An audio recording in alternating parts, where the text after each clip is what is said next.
Εμείς θέλουμε από σένα ένα πράγμα. Να ζητήσεις επίσημα οι υπαλλήλοι σου που εργάζονται από σένα να αναγνωριστούν.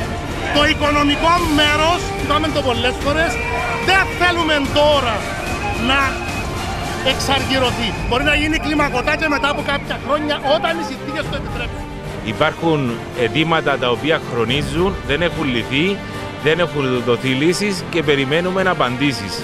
Η κατάσταση έχει φτάσει στο απροχώρητο, τα νοσοκομεία μας έχουν γονατίσει, οι νοσηλευτές έχουν γονατίσει, φτάνει πια να βασιζόμαστε στο φιλότιμο, στον αλτρουισμό ή στην καλή διάθεση των συναδέλφων. Ας δούμε τα πραγματικά προβλήματα και ας δώσουν λύσεις οι αρμόδιοι. Ευχαριστώ.